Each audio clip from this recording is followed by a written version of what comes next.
Hey there, I am so excited for you to visit Mount Rushmore, but you need to know these 5 tips before you go.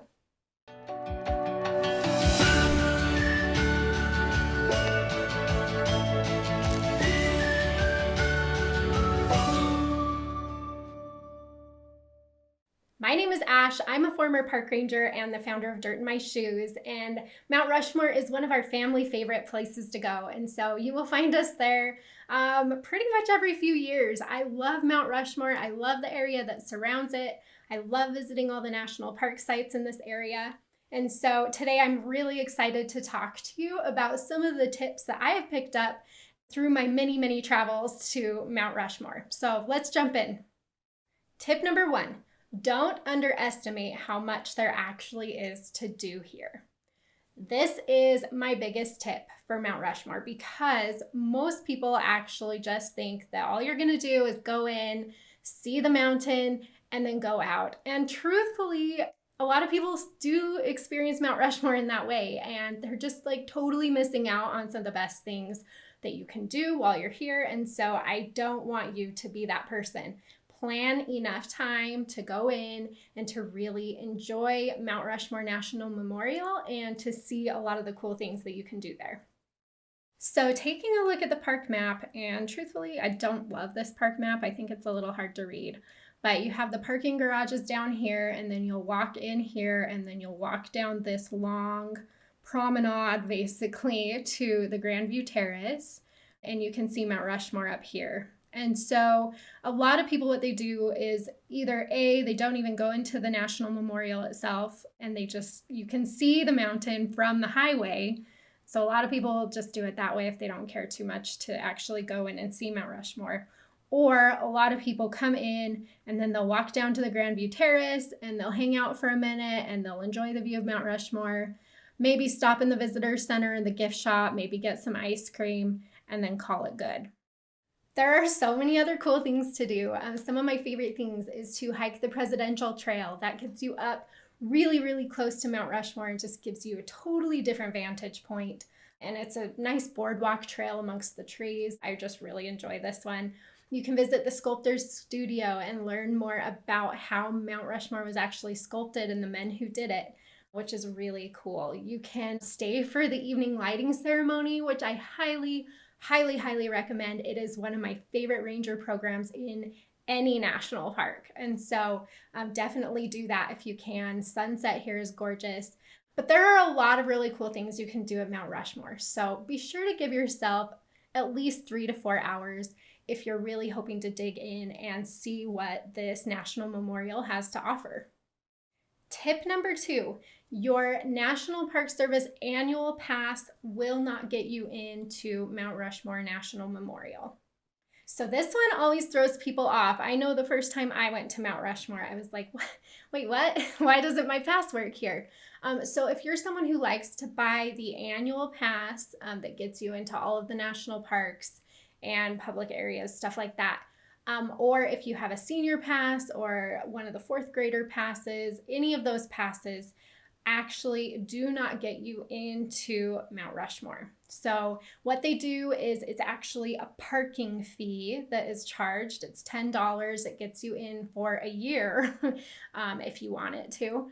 But you have to pay that as you go in. And because it's a parking fee and not an entrance fee, then those annual national parks passes do not cover you because those ones are just for entrance fees. So it's a little bit of a nuance there. A lot of people get really confused by this or upset by this. So I just want to give you the heads up that if you do have an annual pass, you will still have to pay the parking fee when you get to Mount Rushmore.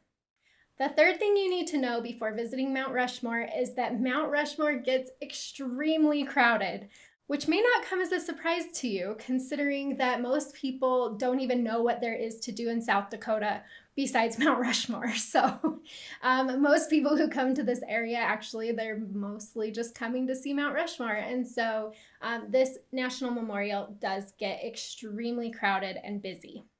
I highly recommend coming either when it first opens up or pretty early in the morning, or coming later in the day and staying for the sunset and the evening program. But if you're visiting Mount Rushmore in the middle of the day, you can expect to just really be surrounded by people the whole time. There are big bus loads of people that are just dropped off here during the day. A lot of people come here on tours. And so those bus loads of people will be there during the main part of the day. So I personally really like to avoid that time because it's not as fun to me to see Mount Rushmore when I'm elbow to elbow with people. So I highly recommend going either early or late in the day if you don't like crowds. If crowds are absolutely not your thing, check out the South Dakota itinerary that I have on Dirt in My Shoes, because I will walk you through how to avoid crowds at all of the areas that you'll want to see when you're in South Dakota. So not only Mount Rushmore, also Wind Cave, Badlands, we go to Deadwood, we go to Devil's Tower, lots of really, really cool places in this itinerary, and I will help you avoid the crowds like a pro. Tip number 4, Mount Rushmore is only open during certain parts of the day. So they actually do close this down. You can't stay overnight. You can't come in when it's not actually open and when those parking fees aren't being taken. And so you'll definitely want to check the National Park Service website to make sure that Mount Rushmore will be open during the hours you're hoping to visit. So I'm on the Mount Rushmore website under operating hours and seasons. And when you get in here, you'll see a whole bunch of time frames.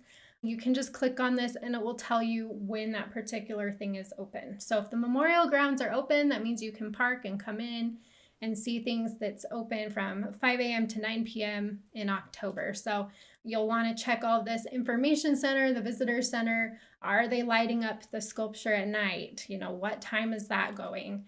Are they running the evening lighting ceremony? So there's certain times of year that they don't. So you'll see that's not an option during those dates. When's the sculptor's studio, all of that. So they have it all listed out on the website, and you can check the hours so you know it's going to be open while you're there. It's really surprising to a lot of people how open Mount Rushmore actually is. You can visit Mount Rushmore year-round. They do keep it open. What doesn't happen during the off-season, typically from like October to May, is a lot of the ranger programs don't run and stuff like that. They don't do like the evening lighting ceremony or the sculptor's studio ranger programs, stuff like that are really cool. But you can visit in the off-season. It's a lot quieter and things do stay open. Just make sure you check those hours before you go.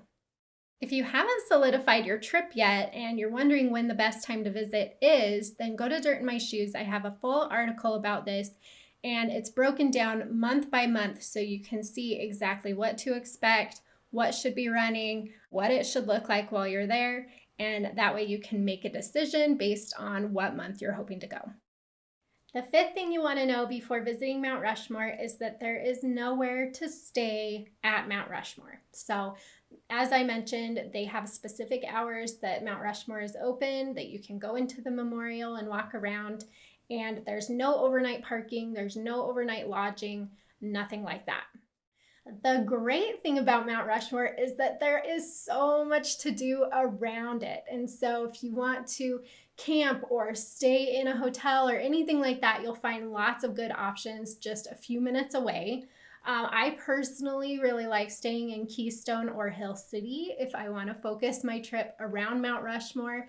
I like to go into Custer State Park. Custer State Park has a lot of good camping and lodging options, as well as just some really cool things to do.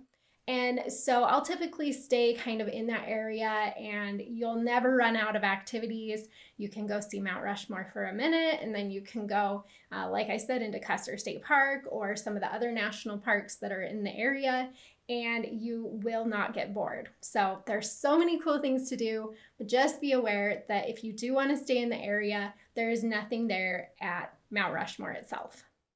Now you're ready to visit Mount Rushmore, and I am so excited for you to discover this amazing area of South Dakota. Like I said, you will not run out of fun things to do. But if you're hoping to also visit Badlands National Park or Wind Cave National Park, Jewel Cave, if you want to see another sculpture, you can go see Crazy Horse, you can go to Custer State Park, you can go to Devil's Tower. So many things to do in this area. Be sure to pick up a Dirt in My Shoes South Dakota itinerary, and I will walk you through the full schedule hour by hour where I would be, what I would do, and how to avoid the crowds. So head on over to Dirt in My Shoes, get that itinerary, and I'm so excited for you to visit this amazing part of South Dakota. Have a great time.